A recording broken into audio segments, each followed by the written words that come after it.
Police விசாரணையில் உயிரிழந்த அஜித்குமாரின் சகோதரருக்கு அரசு பணிக்கான நியமன ஆணை மற்றும் அவரது குடும்பத்தினருக்கு இலவச வீட்டுமனை பட்டா மற்றும் பணி ஆணையை கூட்டுறவுத்துறை அமைச்சர் KR பெரிய கருப்பன் வழங்கினார்.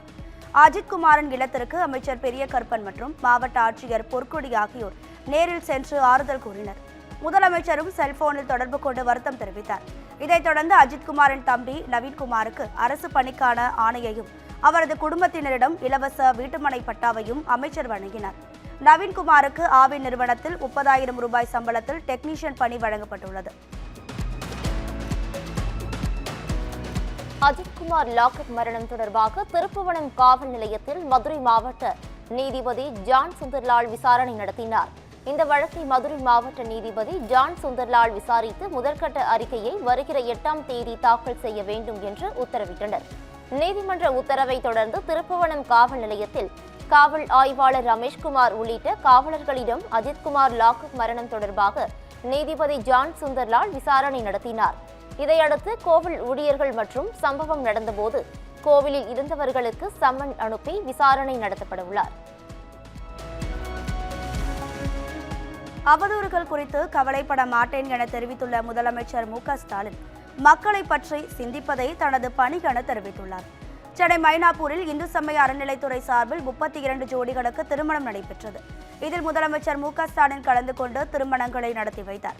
தொடர்ந்து நிகழ்ச்சியில் பேசிய அவர், வெறுப்பு மற்றும் சமூகத்தை பிளவுபடுத்தும் எண்ணங்களை கொண்டவர்களாலும் பக்தியின் பெயரில் பகல் வேஷம் போடும் சிலராலும் இந்து சமய அறநிலைத்துறையின் வளர்ச்சியை தாங்கிக் கொள்ள முடியவில்லை என்றார்.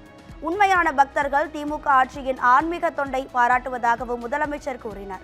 தொடர்ந்து அவதூறுகள் விமர்சனங்கள் குறித்து ஒருபோதும் கவலைப்பட மாட்டேன் என தெரிவித்த முதலமைச்சர் மக்களை பற்றி சிந்திப்பதே தமது பணி என கூறினார்.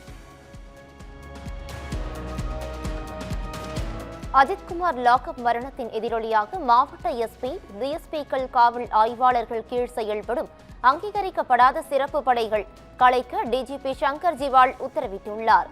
திருப்புவனம் கோவிலின் காவலாளியாக பணியில் இருந்த அஜித்குமாரை சீருடை அணியாத தனிப்படை காவல்துறையினரை விசாரணை என கூறி அழைத்துச் சென்றனர். அவர்கள் நடத்திய தாக்குதலில் அஜித்குமார் உயிரிழந்தார்.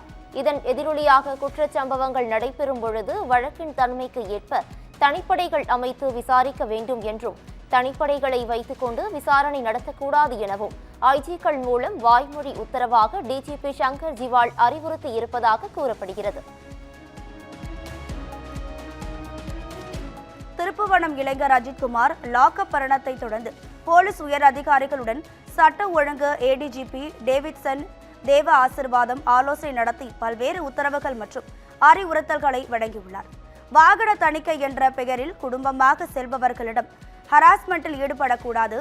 சமூக வலைதளங்களில் வேகமாக பரவும் செய்தியின் உண்மைத்தன்மையை உடனடியாக ஆராய்ந்து அறிய வேண்டும்.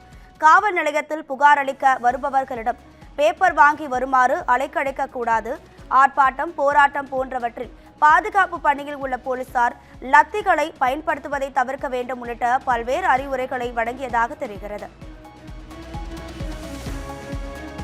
போலீசார் விசாரணையின் போது உயிரிழந்த மடப்புரம் அஜித்குமார் மீது நகை திருட்டு புகார் அளித்த நிகிதா மீது ஏற்கனவே பண மோசடி வழக்கு இருப்பது தெரியவந்துள்ளது. மதுரை மாவட்டம் திருமங்கலத்தைச் சேர்ந்த நிகிதா வேலை வாங்கி தருவதாக கூறி ராஜாங்கம் என்பவரிடம் 16 லட்சம் ரூபாயை பெற்றுவிட்டு அந்த பணத்தை திருப்பித் தர மறுத்துள்ளார். பண மோசடி செய்துவிட்டு நிகிதா தலைமறைவாகிவிட்டதாக 2011ஆம் ஆண்டு திருமங்கலம் காவல் நிலையத்தில் ராஜாங்கம் அளித்த புகாரில் நிகிதா மற்றும் அவரது குடும்பத்தினர் மீது பண மோசடி வழக்கு பதிவு செய்யப்பட்டுள்ளது. இளைஞர் அஜித்குமார் கொலைக்கு நீதி கேட்டு சிவகங்கை மாவட்டம் திருப்புவனத்தில் அதிமுக பாஜக சார்பில் மாபெரும் கண்டன ஆர்ப்பாட்டம் நடைபெற்றது. அப்போது ஜஸ்டிஸ் ஃபார் அஜித்குமார் உள்ளிட்ட வாசகங்கள் அடங்கிய பதாகைகளை ஏந்தி அரசுக்கு எதிராக முழக்கங்களை எழுப்பினர். இதில் முன்னாள் அமைச்சர் RB உதயகுமார், H ராஜா உட்பட அதிமுக மற்றும் பாஜக நிர்வாகிகள், தொண்டர்கள் ஏராளமானோர் கலந்து கொண்டனர். அதிமுக முன்னாள் அமைச்சர் RB உதயகுமார் மற்றும் அதிமுக நிர்வாகிகள் அஜித்குமாரின் இல்லத்திற்கு சென்று இளைஞரின் தாய் மாலதி மற்றும் சகோதரர் நவீன்குமாரை நேரில் சந்தித்து ஆறுதல் கூறினர். அஜித்குமாரின் புகைப்படத்திற்கு மாலை அணிவித்து அஞ்சலி செலுத்தினர். இதன் தொடர்ச்சியாக அதிமுக பொதுச் செயலாளர் எடப்பாடி பழனிசாமி தொலைபேசியில் தொடர்பு கொண்டு இளைஞரின் குடும்பத்தினருக்கு ஆறுதல் தெரிவித்தார். அதிமுக எப்பொழுதும் உங்களுக்கு உறுதுணையாக இருக்கும் எனவும் சட்ட ரீதியாக நடவடிக்கை எடுக்கப்படும் எனவும் அவர் உறுதியளித்தார்.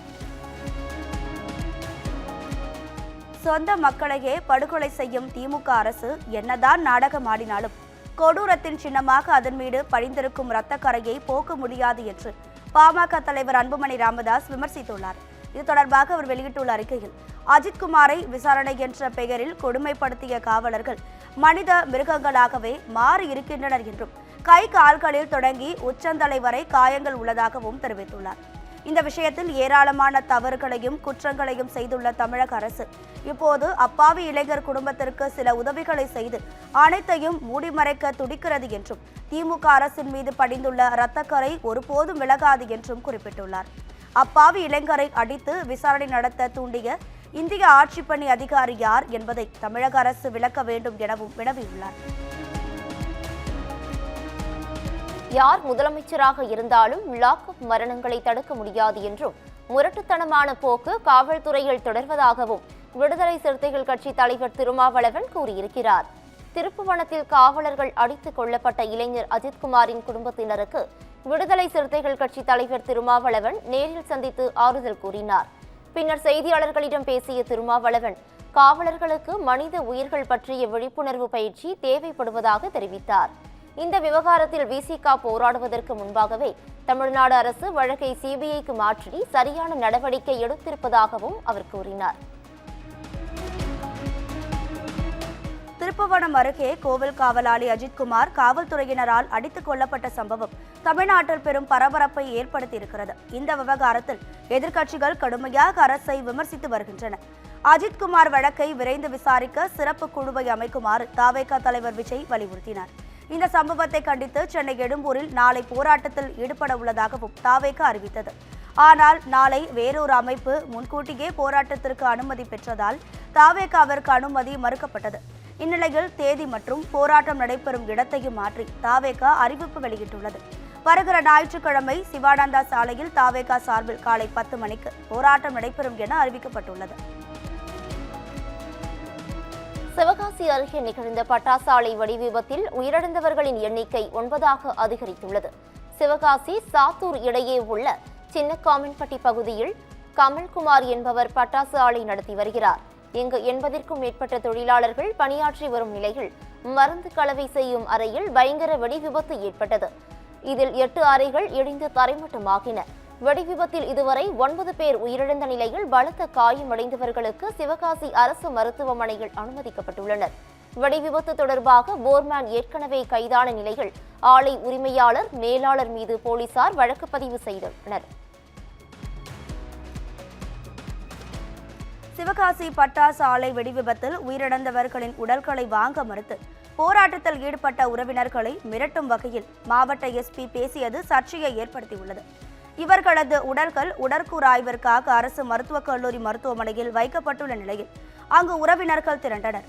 உயிரிழந்தவர்களின் குடும்பத்தினருக்கு அரசு அறிவித்த நிவாரணத் தொகையை 10 லட்சமாக உயர்த்தி தர வேண்டும் என்றும் அதற்கு உடல்களை வாங்க மாட்டோம் என்றும் கூறி அவர்கள் சாலை மறியலில் ஈடுபட்டனர்.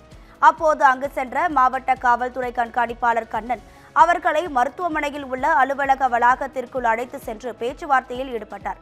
அதனை ஏற்க மறுப்பு தெரிவித்து சாலை மறியலை கைவிட மறுத்த உறவினர்களை மிரட்டும் தோணியில் மாவட்ட எஸ்பி பேசியதால் அங்கு பரபரப்பான சூழல் நிலவியது.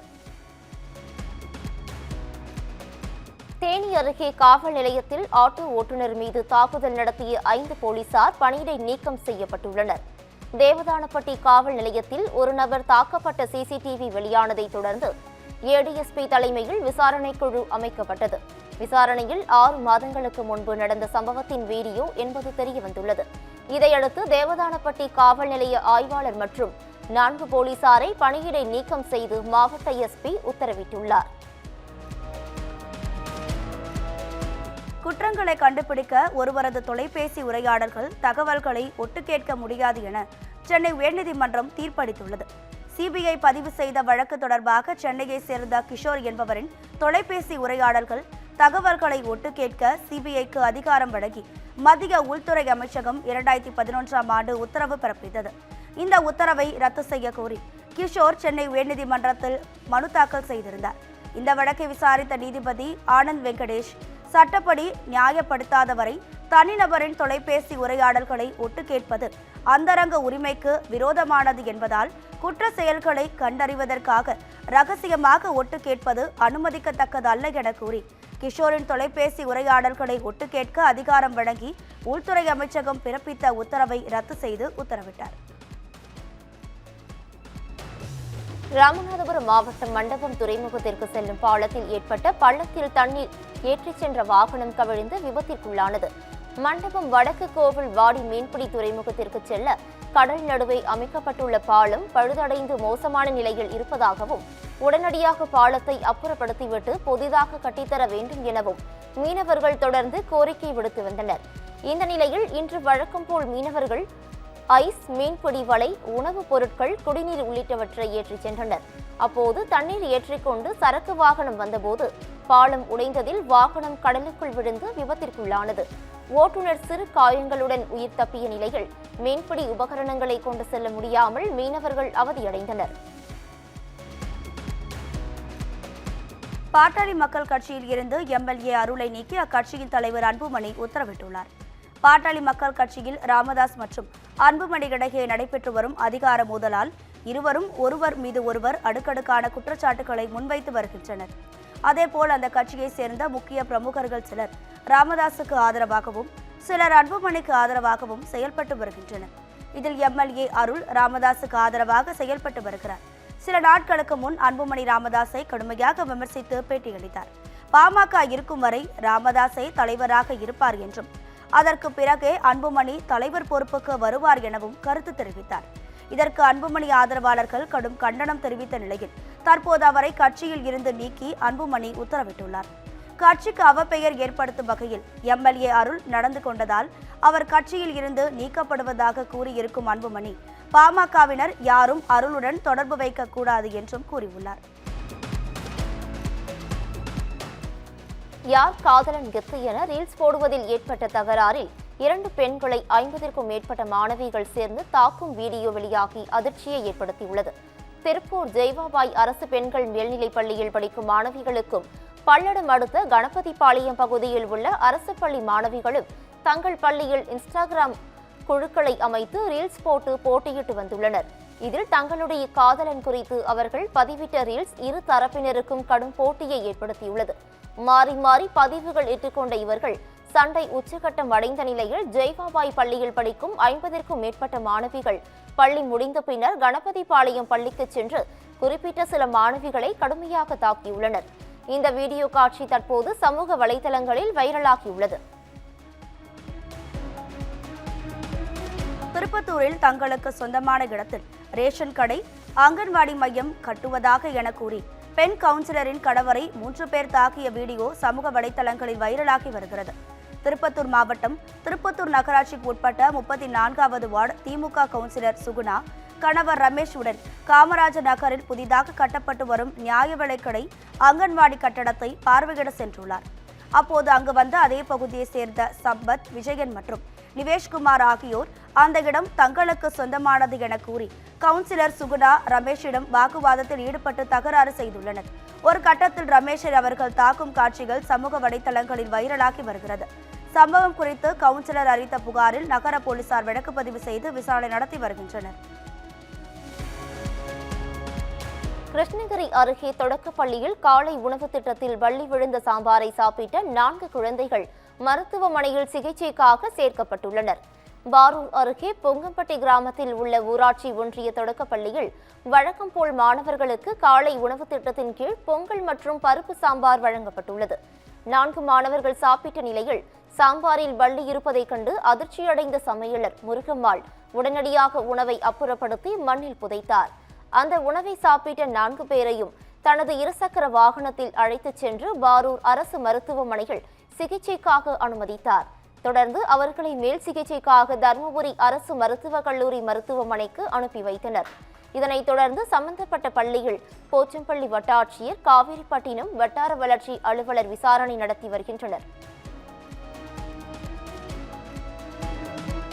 திருவண்ணாமலை மாவட்டம் வந்தவாசி அருகே கள்ள சந்தையில் மது பாட்டில் விற்பனை செய்த 2 கைது செய்யப்பட்டுள்ளனர். பாதிரி கிராமத்தில் கள்ளச்சந்தையில் மது விற்பதாக காவல்துறையினருக்கு தகவல் கிடைத்தது. மாவட்ட காவல் துணை கண்காணிப்பாளர் தீபக் உத்தரவின் பெயரில் அந்த பகுதியில் சோதனை நடைபெற்றது. கள்ளச்சந்தையில் மது விற்பனை செய்த ஜோதி என்பவரை கைது செய்த போலீசார் 116 பாட்டில் மற்றும் 16,000 ரூபாய் ரொக்கம் ஆகியவற்றை பறிமுதல் செய்தனர். இதில் தொடர்புடைய ஆனந்த் பாபு, விஸ்வநாதன் மற்றும் அருள்ராஜ் ஆகிய 3 நபர்களையும் கைது செய்து அவர்களிடம் இருந்து 167 மது பாட்டில்கள் மற்றும் 11,560 ரூபாய் ரொக்கத்தையும் போலீசார் பறிமுதல் செய்தனர். கடந்த 2 நாட்களில் மட்டும் 4 பேரை கைது செய்த போலீசார் 283 மது பாட்டில்கள் மற்றும் 27,960 ரூபாய் ரொக்கத்தை பறிமுதல் செய்திருப்பதும் குறிப்பிடத்தக்கது. கள்ளக்குறிச்சி அருகே புதிதாக கட்டப்பட்டுள்ள ஸ்ரீ மகா மாரியம்மன் கோவில் கும்பாபிஷேக விழா செண்டை மேளங்களுடன் சங்கிலிகள் முழங்க வெகு விமர்சையாக நடைபெற்றது. சாத்தனூர் கிராமத்தில் நடைபெற்ற நிகழ்வில் 100 செண்டை மேளங்களுடன் 50 சங்கிலிகள் முழங்க 50 நாதஸ்வரம் வாசிக்க 2 யானைகள் மேல் கலசங்கள் ஊர்வலமாக எடுத்து வரப்பட்டு கோவில் விமானத்தில் உள்ள கலசத்திற்கு புனித நீர் ஊற்றப்பட்டது. தொடர்ந்து மற்ற தெய்வங்களின் கலசங்களுக்கும் புனித நீர் ஊற்றப்பட்டது. கும்பாபிஷேக விழாவில் திரளான பொதுமக்கள் கலந்து கொண்டனர்.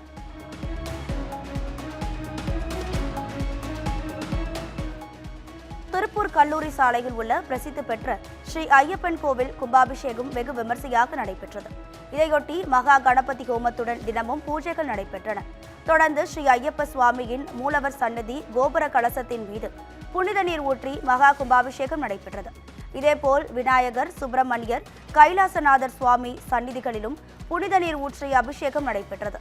இதில் சுற்றுவட்டார பகுதிகளில் இருந்து வந்திருந்த பக்தர்கள் 10,000க்கும் மேற்பட்டோர் கலந்து கொண்டு சுவாமி தரிசனம் செய்தனர். காஞ்சிபுரம் மாவட்டம் உத்திரமேரூர் அருகே திரௌபதி அம்மன் ஆலயத்தில் பீமன் துரியோதனன் படுகள உற்சவம் விமர்சையாக நடைபெற்றது. அண்ணாத்தூர் கிராமத்தில் பழமையான அருள்மிகு ஸ்ரீ திரௌபதி அம்மன் ஆலயத்தில் அக்னி வசந்த விழாவின் முக்கிய நிகழ்வுகளில் ஒன்றான துரியோதனன் படுகளம் நிகழ்வு மற்றும் தீமிதி திருவிழா விமர்சையாக நடைபெற்றது. முன்னதாக ஆலய வளாகம் அருகே பிரம்மாண்டமான துரியோதனன் மண் சிலை அமைத்து பீமன் துரியோதனன் வேடமணிந்த நாடக கலைஞர்கள் துரியோதனனை பீமன் வதம் செய்யும் காட்சியினை தத்ரூபமாக நடத்தினர். தொடர்ந்து விரதம் இருந்த பக்தர்கள் தீ மிதித்து நேர்த்திக்கடனை செலுத்தி சுவாமி தரிசனம் செய்தனர். செங்கல்பட்டு மாவட்டம் திருப்போரூரில் 5 ஜோடிகளுக்கு இலவச திருமண விழா நடைபெற்றது. திருப்போரூர் கந்தசாமி திருக்கோவிலில் இந்து சமய அறநிலைத்துறை இணை ஆணையர் ராஜலட்சுமி தலைமையில் 5 ஜோடிகளுக்கு இலவச திருமணம் நடைபெற்றது. திருமண தம்பதிகளுக்கு பட்டு வேஷ்டி, சட்டை, பட்டு புடவை, 4 கிராம் தங்கம், கட்டில், மெத்தை, பீரோ, குத்துவிளக்கு மற்றும் சீர்வரிசை பாத்திரங்கள் உள்ளிட்ட 60,000 ரூபாய் மதிப்பில் 30 வகையான சீர்வரிசை பொருட்கள் இலவசமாக வழங்கப்பட்டது. இந்த திருமண விழாவில் கலந்து கொண்ட மணமக்களின் உறவினர்களுக்கு அறுசுவை விருந்தும் வழங்கப்பட்டது. நெல்லை மாவட்டத்தில் ஸ்வீட் கடையில் பர்ஸை திருடும் நபரின் சிசிடிவி காட்சிகள் வெளியாகி அதிர்ச்சியை ஏற்படுத்தியுள்ளது. நெல்லை சந்திப்பு பேருந்து நிலையத்தில் உள்ள தாமு வணிக வளாகத்தில் உள்ள இனிப்பு கடை ஒன்றில் வாடிக்கையாளர் ஒருவர் அவரது பர்ஸை மறந்து வைத்துவிட்டு சென்றுள்ளார். தொடர்ந்து அதே கடையில் வந்த மற்றொரு நபர் அந்த பர்ஸை எடுத்து செல்லும் சிசிடிவி காட்சிகளானது தற்போது சமூக வலைதளங்களில் வைரலாகி வருகிறது. பர்ஸை திருடி சென்ற நபர் குறித்து போலீசார் வழக்கு பதிவு செய்து விசாரணை மேற்கொண்டு வருகின்றனர். கன்னியாகுமரியில் வீட்டின் மொட்டை மாடியில் அமைக்கப்பட்டிருந்த செல்போன் கோபுரம் நள்ளிரவில் தீப்பற்றி எரிந்ததால் அந்த பகுதியில் பரபரப்பு ஏற்பட்டது. தக்கலை அருகே ராஜன் என்பவரின் வீட்டின் மொட்டை மாடியில் தனியாருக்கு சொந்தமான செல்போன் கோபுரம் அமைக்கப்பட்டிருந்தது. இதில் நள்ளிரவில் தீப்பற்றி எரிந்ததை கண்ட பொதுமக்கள் அதிர்ச்சியடைந்தனர். இதனால் அந்த பகுதி தீயணைப்பு துறையினருக்கு தகவல் கொடுக்கப்பட்டது. சம்பவ இடத்திற்கு விரைந்து வந்த தீயணைப்பு வீரர்கள் சுமார் 2 மணி நேரம் போராடி தீயை கட்டுக்குள் கொண்டு வந்தனர். இதுகுறித்து போலீசார் வழக்கு பதிவு செய்து விசாரணை மேற்கொண்டு வருகின்றனர்.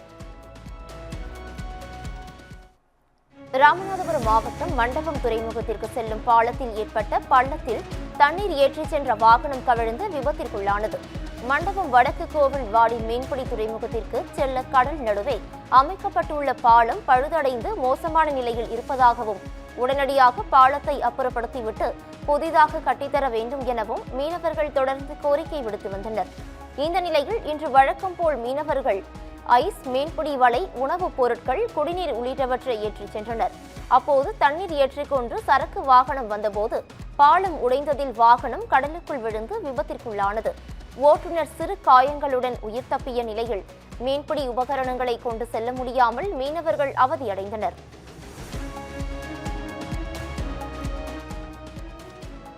அரியலூர் மாவட்டம் ஜெயங்கொண்டம் அருகே உள்ள பிரசித்தி பெற்ற வரதராஜ பெருமாள் கோவில் கும்பாபிஷேகம் விமர்சையாக நடைபெற்றது.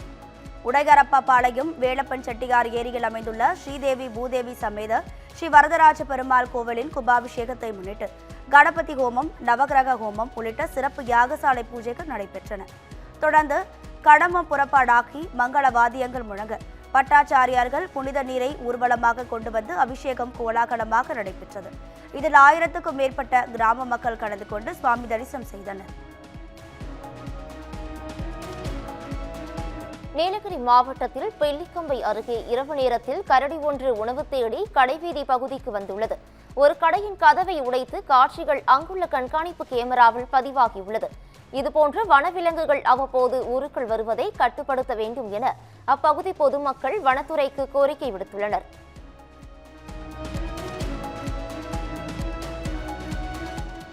கொரோனா தடுப்பூசிக்கு திடீர் மரணங்களுக்கும் தொடர்பு இல்லை என்று மத்திய சுகாதாரத்துறை விளக்கம் அளித்துள்ளது. கர்நாடக மாநிலம் ஹாசன் மாவட்டத்தில் கடந்த மாதத்தில் மட்டும் 20க்கும் மேற்பட்டோர் மாரடைப்பால் உயிரிழந்தனர். மாரடைப்புகளுக்கு கொரோனா தடுப்பூசி காரணமா என்று கர்நாடக முதலமைச்சர் சித்தராமையா கேள்வி எழுப்பியிருந்தார். அவசரமாக ஒப்புதல் வழங்கி விநியோகிக்கப்பட்ட கொரோனா தடுப்பூசி காரணமா என்ற சந்தேகத்தை புறக்கணிக்க முடியாது என்றும் அவர் கருத்து தெரிவித்திருந்தார். இந்நிலையில் கொரோனா தடுப்பூசிகளுக்கும் திடீர் மரணங்களுக்கும் இடையே எந்த தொடர்பும் இல்லை என்று மத்திய சுகாதாரத்துறை மற்றும் குடும்ப நல அமைச்சகம் விளக்கம் அளித்துள்ளது. திடீர் இதய இறப்புகள் மரபியல், வாழ்க்கை முறை, முன்பே இருக்கும் நிலைமைகள் மற்றும் கொரோனாவுக்கு பிந்தைய சிக்கல்கள் உள்ளிட்ட பல்வேறு காரணிகளால் ஏற்படலாம் என்றும் கொரோனா தடுப்பூசியை திடீர் மரணங்களுடன் இணைக்கும் கருத்துக்கள் தவறானவை என்றும் விளக்கம் அளிக்கப்பட்டுள்ளது. கொல்கத்தா சட்டக்கல்லூரி மாணவி பாலியல் வன்கொடுமை வழக்கு புலனாய்வுத்துறைக்கு மாற்றப்படுவதாக அம்மாநில போலீசார் தெரிவித்துள்ளனர். சட்டக்கல்லூரி வளாகத்தில் உள்ள பாதுகாவலரின் அறையில் ஜூன் 25ஆம் தேதி மாணவி ஒருவரை முன்னாள் மாணவர் உட்பட 3 மாணவர்கள் கூட்டு பாலியல் வன்கொடுமை செய்த சம்பவம் நாடு முழுவதும் பெரும் அதிர்வலைகளை ஏற்படுத்தியது. குற்றம் சாட்டப்பட்ட முக்கிய நபரான முன்னாள் சட்ட மாணவர் மனோஜித் மிஸ்ரா திரிணாமுல் காங்கிரஸ் மாணவர் அணி முன்னாள் நிர்வாகி என தெரியவந்ததை அடுத்து மாநில அரசை எதிர்க்கட்சிகள் கடுமையாக விமர்சித்தன. இந்த நிலையில் மூவரையும் கொல்கத்தா காவல்துறையினர் காவலில் எடுத்து விசாரித்து வரும் நிலையில் புலனாய்வுத்துறைக்கு வழக்கை மாற்றுவதாக காவல்துறை தரப்பில் அறிவிக்கப்பட்டுள்ளது. கர்நாடக முதலமைச்சராக 5 ஆண்டு பதவிக்காலத்தை நிறைவு செய்வேன் என்று சித்தராமையா உறுதியாக தெரிவித்தார். கர்நாடக முதல்வர் பதவியில் இருந்து சித்தராமையாவை மாற்றிவிட்டு டி.கே. சிவக்குமார் முதல்வராக பதவி ஏற்பார் என கடந்த சில வாரங்களாக பலமான விவாதங்கள் எழுந்தன. சிவக்குமாருக்கு ஆதரவாக பல எம்எல்ஏக்களும் குரல் எழுப்பினர். இதுகுறித்து பேசிய முதலமைச்சர் சித்தராமையா 5 ஆண்டுகள் முதல்வராக இருப்பேன், அதில் யாருக்கும் சந்தேகம் வேண்டாம் என்றார். இது குறித்து கருத்து தெரிவித்த துணை முதல்வர் டி.கே. சிவக்குமார், கட்சியின் தலைமை என்ன சொன்னாலும் அதை தாம் செய்ய வேண்டும், இதை தவிர தனக்கு வேறு என்ன வழி இருக்கிறது என்றார். இமாச்சல பிரதேசத்தில் தொடர்ந்து பெய்து வரும் கனமழை, மேகவெடிப்பு மற்றும் வெள்ளப்பெருக்கு ஏற்பட்டது. இதன் காரணமாக கடந்த 40க்கும் மேற்பட்டோர் உயிரிழந்தனர், பலர் காணாமல் போயினர். மாநிலம் முழுவதும் நூற்றுக்கணக்கான சாலைகள் மற்றும் மின் மாற்றிகள் சேதமடைந்தன. மாநிலம் முழுவதும் 11 மேகவெடிப்பு சம்பவங்கள், 4 இடங்களில் திடீர் வெள்ளம் மற்றும் ஒரு பெரிய நிலச்சரிவு சம்பவங்கள் நடந்தன. அவற்றில் பெரும்பாலானவை மண்டி மாவட்டத்தில் நடந்தன.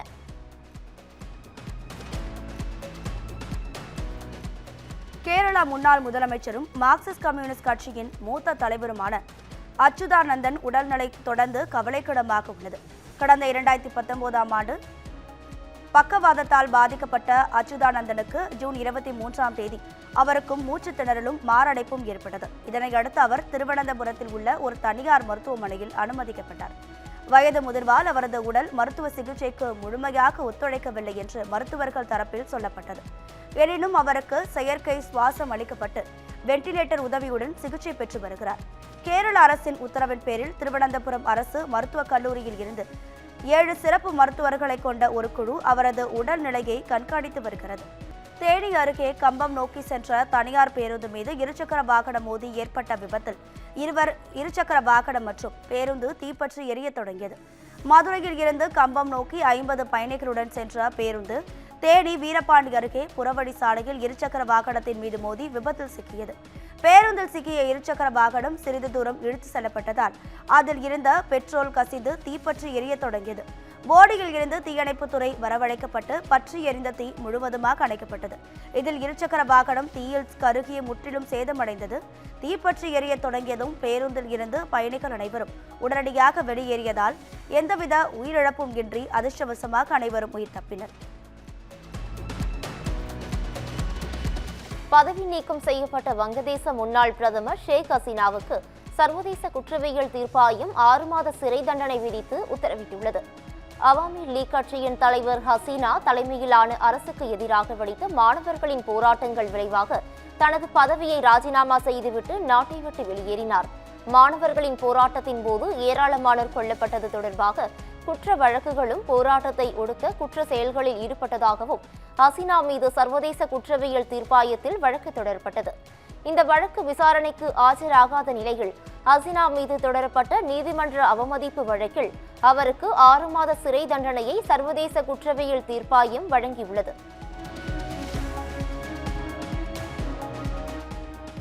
திண்டுக்கல்லில் நடைபெற்ற TNPL தகுதி சுற்று ஒன்றில் திருப்பூர் தமிழன்ஸ் அணி இறுதிப் போட்டிக்கு முன்னேறியுள்ளது. TNPL போட்டிகள் இறுதிக்கட்டத்தை எட்டியுள்ளது. அதன்படி தகுதி சுற்று ஒன்றில் திருப்பூர் தமிழன்ஸ் அணியும் ஷேபாக் சூப்பர் கில்லிஸ் அணியும் மோதின. இதில் முதலில் பேட்டிங் செய்த திருப்பூர் தமிழன்ஸ் அணியின் தொடக்க வீரர்கள் சிறப்பாக விளையாடினர். இந்நிலையில் திருப்பூர் தமிழன்ஸ் அணி அதிரடியாக விளையாடி 20 ஓவர்களில் 5 விக்கெட்டுகள் இழந்து 202 ரன்கள் சேர்த்தனர். இதில் அமித் சாத்விக் 57 ரன்கள் எடுத்தார். அடுத்து களமிறங்கிய ஷேபாக் சூப்பர் கில்லிஸ் அணி 16.1 ஓவரில் அனைத்து விக்கெட்டுகளையும் இழந்து 123 ரன்கள் எடுத்தது. இந்த வெற்றியின் மூலம் திருப்பூர் தமிழன்ஸ் அணி இறுதிப் போட்டிக்கு முன்னேறியது. ஈட்டி எறிதல் போட்டியின் தரவரிசை பட்டியலில் மீண்டும் நீரஜ் சோப்ரா முதலிடம் பிடித்துள்ளார். புதுடெல்லியில் ஈட்டி எறிதல் போட்டியின் தரவரிசை பட்டியலில் வெளியிடப்பட்டது. இதில் உலக சாம்பியனும் ஒலிம்பிக்கில் 2 பதக்கமும் வென்ற நீரஜ் சோப்ரா மீண்டும் 1445 புள்ளிகளுடன் முதலிடம் பிடித்துள்ளார். இதுவரை தொடர்ந்து 1431 புள்ளிகளுடன் ஆண்டர்சன் பீட்டர்ஸ் 2வது இடத்திலும் 1407 புள்ளிகளுடன் ஜூலியன் வெபர் 3வது இடத்திலும் உள்ளனர். சிறந்த ஜாம்பவான் யார் என்ற கேள்விக்கு ஆஸ்திரேலிய கிரிக்கெட் வீரர் ஜோஸ் பட்லர் கூறிய பதில் இணையதளத்தில் வைரலாகி வருகிறது. லண்டனில் ஆஸ்திரேலிய கிரிக்கெட் வீரர் ஜோஸ் பட்லர் சமீபத்தில் நிகழ்ச்சியில் கலந்து கொண்டார். அதில் நெறியாளர் கிரிக்கெட்டில் சிறந்த ஜாம்பவான் சச்சின் தெண்டுல்கரா அல்லது ஜாக் காலிஸா என கேள்வி எழுப்பினர். அதற்கு பதிலளித்த ஜோஸ் பட்லர், கிரிக்கெட்டில் ஒருவருக்கொருவர் ஒரு ஸ்டைலில் விளையாடுவார். அதன்படி ஜாக் காலிஸ் ஒரு சிறந்த வீரர், அவரது பேட்டிங் சூப்பராக இருக்கும். அதே போன்று சச்சின் தெண்டுல்கர் ஒரு ஜாம்பவான், அவரை யாருடனும் கம்பேர் செய்யக்கூடாது என தெரிவித்தார். RCB வெற்றி கொண்டாட்டத்தில் கூட்ட நெரிசலில் சிக்கி உயிரிழந்த விவகாரத்தில் பெங்களூரு காவல் ஆணையர் சஸ்பெண்ட் செய்யப்பட்டுள்ளது ரத்து செய்யப்பட்டுள்ளது. 18வது IPL போட்டியில் முதல் முறையாக கோப்பையை வென்ற RCB அணிக்கு சின்னசாமி ஸ்டேடியத்தில் பாராட்டு விழா நடைபெற்றது. அப்போது கூட்ட நெரிசலில் சிக்கி 11 பேர் உயிரிழந்தனர். இந்த விவகாரத்தில் காவல் ஆணையர் விகாஸ்குமார் உட்பட 5 பேர் சஸ்பெண்ட் செய்யப்பட்டனர். இதனையடுத்து விகாஸ்குமார் நீதிமன்றத்தில் மனு தாக்கல் செய்தார். அதில் விகாஸ்குமாரிடம் எந்த அனுமதியும் வாங்கவில்லை என கூறி விகாஸ்குமார் வழக்கறிஞர் வாதிட்டார். இதனை ஏற்ற நீதிமன்றம் அவரது சஸ்பெண்ட் உத்தரவை ரத்து செய்து உத்தரவிட்டார். கடவுளே வந்து ஹீரோவாக நடித்தாலும் எழுத்தும் இயக்கமும் சரியாக இல்லாவிட்டால் எந்த படமும் ஓடப்போவதில்லை என்று நடிகர் விஜய் ஆண்டனி கூறியுள்ளார். எந்த ஒரு படமும் ஹீரோவால் ஓடப்போவதில்லை என்றும், குரங்கு கழுதைகளை வைத்து படம் எடுத்தாலும் இயக்குனரின் எழுத்தும் இயக்கமும் சிறப்பாக இருந்தால் படம் வெற்றி பெறும் என தெரிவித்தார். லியோ ஜான்பால் இயக்கத்தில் விஜய் ஆண்டனி நடித்துள்ள மார்கன் படம் ரசிகர்களிடம் வரவேற்பை பெற்றுள்ளது. இது தொடர்பாக நிகழ்ச்சி ஒன்றில் பேசிய போது விஜய் ஆண்டனி இவ்வாறு கூறியுள்ளார். சென்னையில் நடைபெற்ற விழாவில் விஜயகாந்துக்கு அடுத்ததாக வெள்ளந்தியாக இருக்கும் ஒரே நடிகர் விமல் என இயக்குனர் RV உதயகுமார் தெரிவித்தார். எழில் இயக்கத்தில் விமல் நடித்த தேசிங்கராஜா படம் 2013ஆம் ஆண்டு வெளியாகி வெற்றி பெற்றது. இதன் தேசிங்கராஜா 2ஆம் படத்தை 12 ஆண்டுகளுக்கு பிறகு உருவாகி வருகிறது. இதில் ஆர்.வி. உதயகுமார், செங்கம்புலி, ரவி மரியா உட்பட முன்னணி இயக்குநர்கள் நடித்துள்ளனர். இந்த நிலையில் சென்னையில் நடந்த நிகழ்ச்சியில் பேசிய இயக்குநர் ஆர்.வி. உதயகுமார், விஜயகாந்துக்கு அடுத்ததாக வெள்ளந்தியாக இருக்கும் ஒரே நடிகர் விமல் எனவும், பந்தா இல்லாத நடிகர்களில் விமல் முதன்மையானவர் எனவும் ஆர்.வி. உதயகுமார் தெரிவித்தார்.